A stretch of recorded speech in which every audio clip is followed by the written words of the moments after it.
Puji Tuhan, haleluya.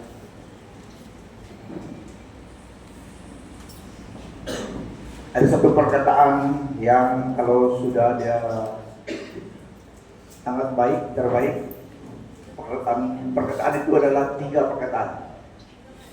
Wow, wow, wow. Wow, wow, wow. Beri tepuk bagi Tuhan.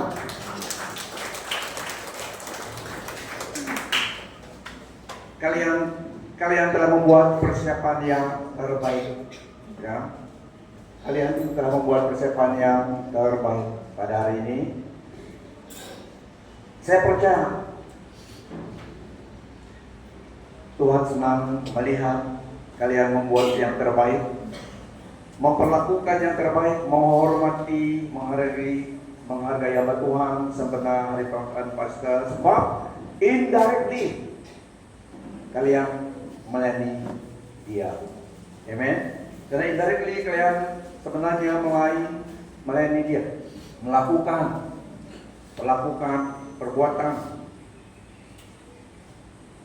Karena indirectly Dialah yang kita layani. Amen. So kalian akan melakukan yang terbaik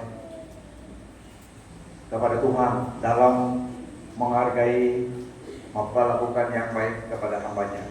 Karena Dia yang punya pelayanan. Amen. Pada hari ini kalian telah membuat yang terbaik. Pasti Dia ingat dengan kasih semua yang kalian perbuat untuk Dia, untuk nama Dia, dan for His cause.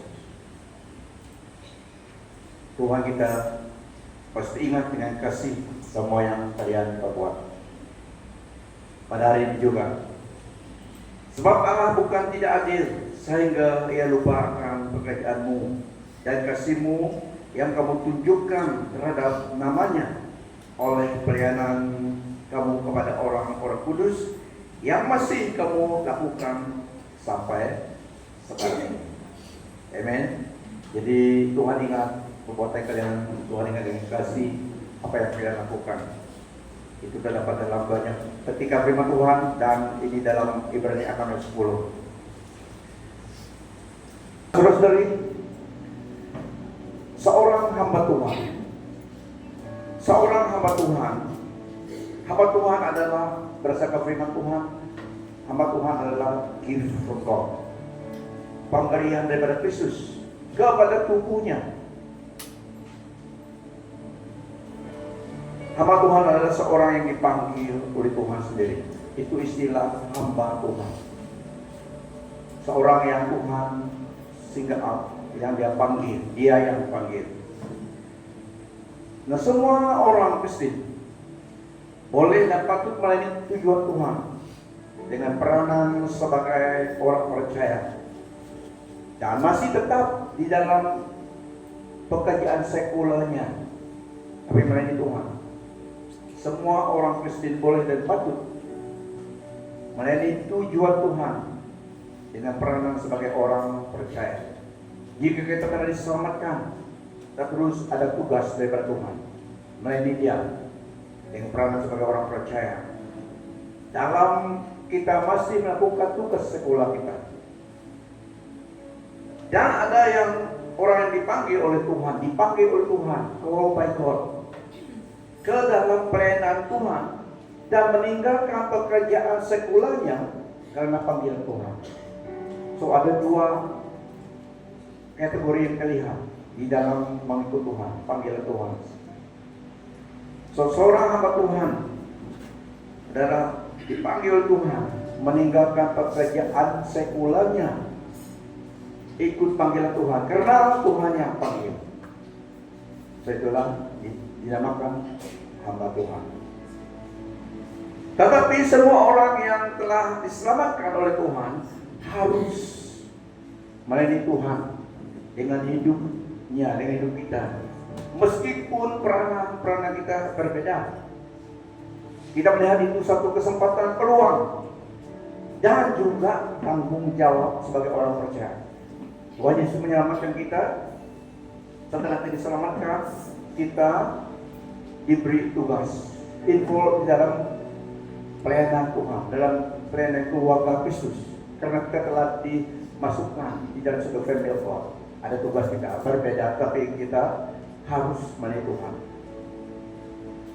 Lihat itu satu kesempatan, satu peluang, dan juga tanggung jawab semua orang percaya.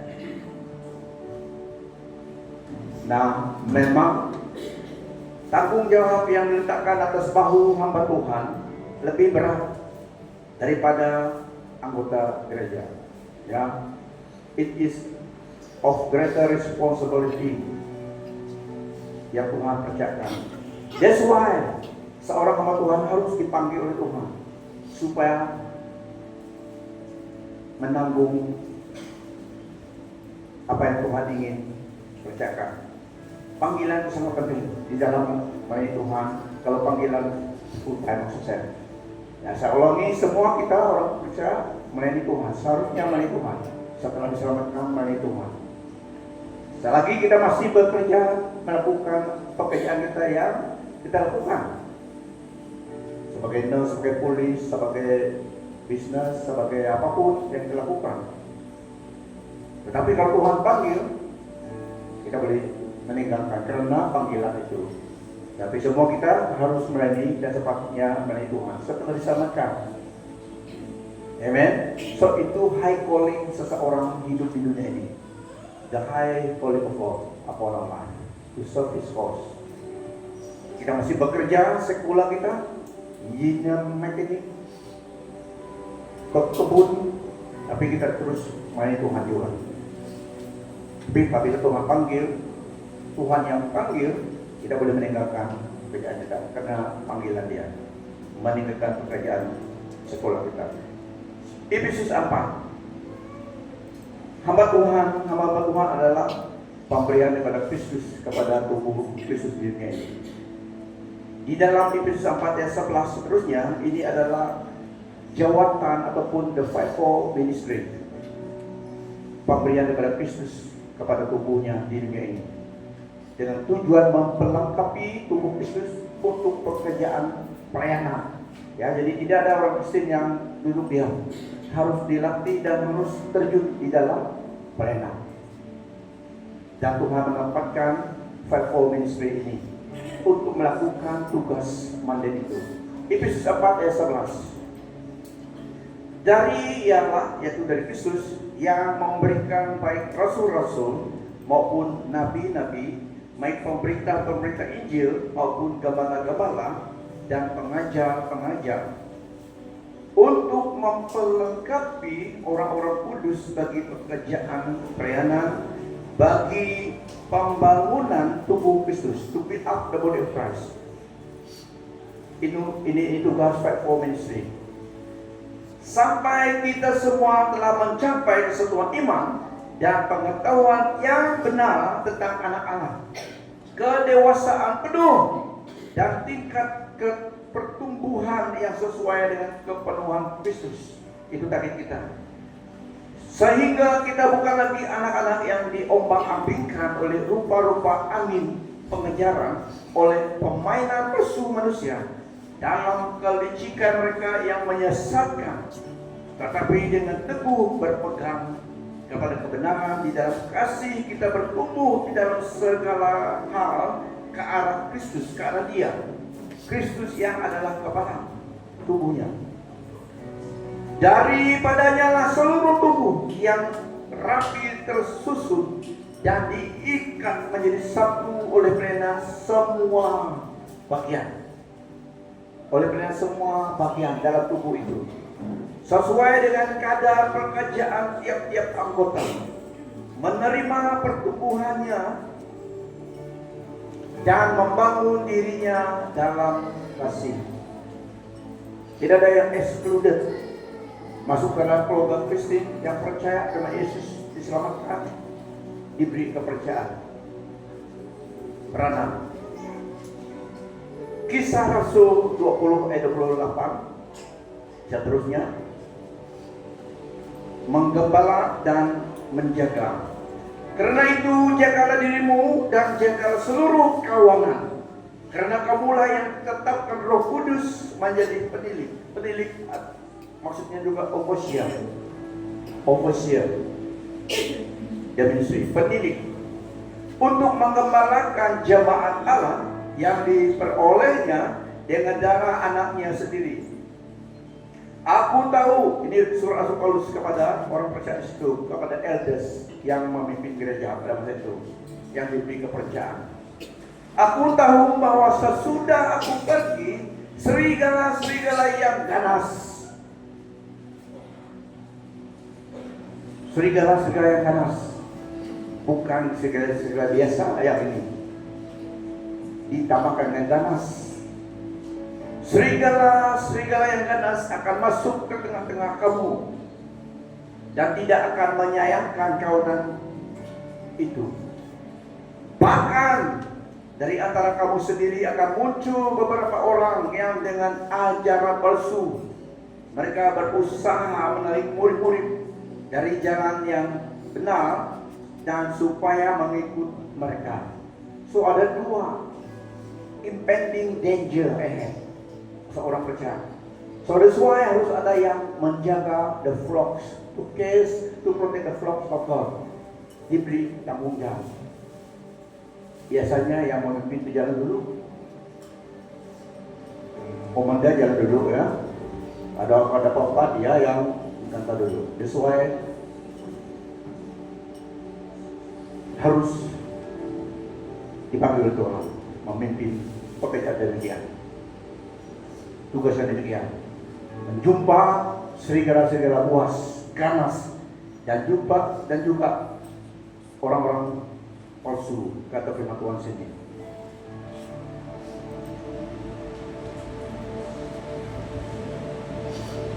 Dalam bahasa NIV, keep watch over yourself and all the flock of which the Holy Spirit has made you overseers. Be servant of the servant of God, which He bought with His own blood. I know that after I leave, savage wolves will come in among you and will not spare the flock. So, pelayanan hamba Tuhan menjaga spiritual care of the flock. Lebih kepada arah itu, menjaga kehidupan rohani domba Allah di dalam kawanan itu. Ini gambaran satu metafor yang Rasul Paulus gunakan. Metafor gembala menjaga, membimbing, mengajar, menasihati, konseling, mendorong, nurture, memberi makanan, memimpin dalam kehidupan rohani umat Allah yang dipercayakan di bawah penjagaan hamba Tuhan itu. So, satu tanggung jawab yang sangat berat. Kalau bukan anugerah Tuhan, kalau bukan panggilan Tuhan, kalau bukan pertolongan dari Roh Kudus Tuhan, tidak bisa, tidak mampu. Tapi Tuhan, panggilan itu disertai dengan pertolongan, dengan anugerah Tuhan, dengan anointing Tuhan, wibawa daripada Tuhan, diberi package itu. Tuhan tidak mensuruh, Tuhan tidak suruh hambanya seseorang itu terus jalan sendiri, tidak. Dia memperlengkapinya sebelum dikirimkan. Dia gunakan gambaran wajah, metafor seorang gembala. Hamba Tuhan mengajar doktrin Alkitabiah dengan sungguh agar jemaat Tuhan diteguhkan di dalam iman dan pengetahuan yang benar tentang Kristus dan pengajarannya. Jadi seorang hamba Tuhan itu harus dilatih. Teologi penting. Dan sebelum teologi, karakternya dirubah. Pribadi harus dibentuk oleh Tuhan sendiri supaya dapat dipercayakan tugas yang luhur demikian. Mengajar doktrin Alkitabiah yang sungguh kepada jemaat Tuhan, diteguhkan di dalam surga, jemaat Tuhan diteguhkan dalam iman dan pengetahuan yang benar tentang Kristus dan pengajarannya, menjaga mereka daripada pengaruh, daripada ajaran sesat, daripada pengajar-pengajar ajaran sesat, ajaran yang tidak Alkitabiah yang boleh memperdayakan dan menyesatkan, menjaga daripada serigala, menampakkan kuasa kegelapan, bahkan juga false brothers and sisters orang percaya yang serupa orang percaya, tapi tidak. Mereka menyelinap masuk, infiltrate the flocks. Tujuannya adalah merusakkan. So, ini dua kategori penjagaan yang harus dilakukan oleh seorang hamba Tuhan. Makanya seorang hamba Tuhan itu harus mengenal bosnya, Yesus Kristus, yang adalah gembala agung, ya. Daripada dia arahan-arahan tentu, daripada dialah kemampuan rohnya diberikan, karena dia beserta. So in short, seorang hamba Tuhan shepherding, mengembalakan, protecting, menjaga, memberi bimbingan rohani, memberi counseling, support, dorong daripada firman Tuhan, mengajak ajaran benar, khotbah yang benar berdasarkan firman Tuhan, memberi dorongan firman Tuhan. Ajar sesat ada, makanya harus ada yang hamba Tuhan yang dipanggil Tuhan menjaga kawanan domba itu, jemaat Tuhan, jiwa-jiwa yang Tuhan percayakan ke dalam tangan seorang hamba Tuhan itu. So accountability itu sangat berat, tanggung jawab berat. Saya ingat bahasa dulu, sudah saya katakan, from the cradle to the grave. Masih ingat? Maksudnya seorang hamba Tuhan menjaga domba Allah daripada lahirnya sampai ke pulangnya, from the cradle to the grave. Itu tanggung jawab seorang hamba Tuhan. So, seorang hamba Tuhan harus dipanggil Tuhan, memuridkan pemuridan firman Tuhan, supaya jemaat Tuhan bertumbuh dalam pengenalan. Karena seseorang itu jika dewasa dalam imannya, susah diberdayakan oleh Nabi palsu, ajaran sesat. So hamba Tuhan haruslah orang yang dipanggil oleh Tuhan, call of God. Ini mesti ada dalam kehidupan seorang hamba Tuhan. Bukan dia mau, tapi Tuhan yang panggil. Ini yang berbedanya. Kamu melayani Tuhan, tapi kalau Tuhan panggil, melayani Tuhan dengan apa kapasitas saja. Siapa yang pergi full time? Kalau Tuhan tidak panggil full time, jangan tinggal pekerjaan. Boleh support pelayanan Tuhan sambil melayani Tuhan. Tapi kalau Tuhan panggil tinggal, ayah macam mana? Tidak senang juga meninggalkan pekerjaan, tapi Tuhan panggil, pergilah. Oke? Willingly ikut dalam panggilan. Ada seorang hamba Tuhan, kerja saya 20.000 lebih gaji, Tuhan panggil, ditinggalkan. Belum pensiun, tapi panggilan Tuhan. Saya punya kawan, 20.000 itu berapa tahun dulu, bukan sekarang ini. Kalau sekarang ini banyak ribu tuh, ya. 20.000 dulu, 30 tahun dulu kerja sel. Ada sel sekarang ini Petronas, dulu tidak Petronas. Yang meninggalkan pekerjaannya karena panggilan Tuhan. Orang katakan, are you okay? Apakah kamu waras meninggalkan gaji sedemikian? Jumlahnya besar. Promosi lagi. At the time of the promotion dah pindah, berhenti. Pergi sekolah Injil di England dan di mana ya. Orang pikir ada bagus, istri dia understanding. Meninggalkan tugasnya karena panggilan Tuhan, 20.000 lebih gaji dia. Ya, kawan saya yang saya kenal, panggilan Tuhan. Karena panggilan boleh enggak. Oke, tapi semua kita melayani Tuhan, nah hidup kita. So, faithful ministry, panggilan Tuhan, menjaga jemaat Tuhan.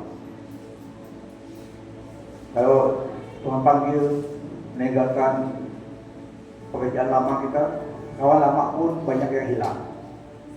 Kalau sudah hidup baru, panggilan baru, memang expect you will get your old friend who is full backward. Tapi ada yang kenal Tuhan, tetap juga. Ya, seorang hamba Tuhan adalah orang yang dipanggil Tuhan. Tapi Tuhan yang melengkapi, memberi anugerahnya, memberi anointingnya, memberi giftingnya dengan tugas mengajar kebenaran firman Tuhan, mendidik, menjaga mereka. Ya, tapi anugerah Tuhan lebih daripada itu. So it is a delight.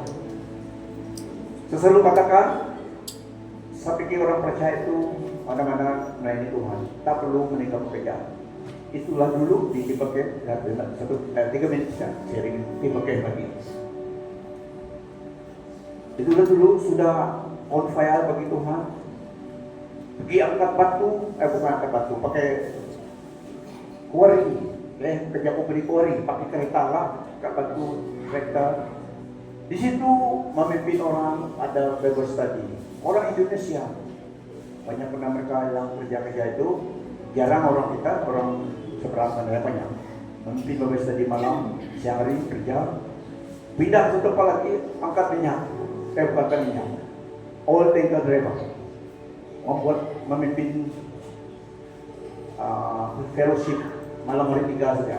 Hari Minggu kalau di camp kerja terus, kecuali kamu sudah selesai tugas kamu. At the same time kalau pulang kampung, deacon kerja. 2 tahun saya deacon, masuk 3 tahun Tuhan beri promotion, meninggal pekerjaan. Waktu di debat camp, banyak yang kita sharing, banyak keluar. Dan segala manajer, mando, general manager kita sharing. Ada yang senang, ada yang tidak senang. Ya, saya pernah sharing waktu sharing di debat camp. Waktu isi minyak dalam tangki ada yang 400 gallon, ada yang 800 gallon. Sudah tersinggah sejam mau sharing firman Tuhan. Ada yang senang dan tidak senang. Saya sharing pernah satu bapak yang mengasah kepala itu. Saya sharing kebenaran firman Tuhan tapi dia mengasah parang dia. Saya pun tengok kereta saya, kalau dia angkat terus jalan. Kereta masih hidup. Ada yang senang. Tapi yang saya pikir seseorang itu kalau sudah percaya harus menyampaikan firman Tuhan, sharing evangelistic message, bukan khotbah, sharing saja. Kalau kamu meninggal, mana kamu pergi? Ada 2 tempat firman Tuhan katakan, saya sok begitu saja. Ada seorang orang Indonesia Kenya, banyak kawan saya Kenya dulu. Waktu saya isi peminyak, datang dia, brother Ben, kenapa? Saya mau terima Tuhan. Siang hari, tengah hari, peminyak. Tunggu dulu, tunggu penuh, nanti tetap di rumah tadi. Dia mau terima Tuhan, siang hari itu, tiba-tiba mau terima Tuhan. Saya tengah-tengah isi minyak dalam oil tanker. Oke, nanti Pak dah pergi tempat yang lindung, memimpin dan terima Tuhan Yesus. Pada suatu hari kami pergi Lumpanai. Berapa orang pergi Lumpanai? Karena waktu itu tidak Kristen, kita tidak baptis. Pergi kampung, di kampung orang mereka baptis. Satu malam tidur di kampung, the next day baptis. Karena saya pikir semua kita harus melalui Tuhan. Saya tidak bagi Tuhan tak ada yang mustahil. Bagi Tuhan tak ada yang tak mungkin. Mungkinkannya disediakan bagi ku diangkat dan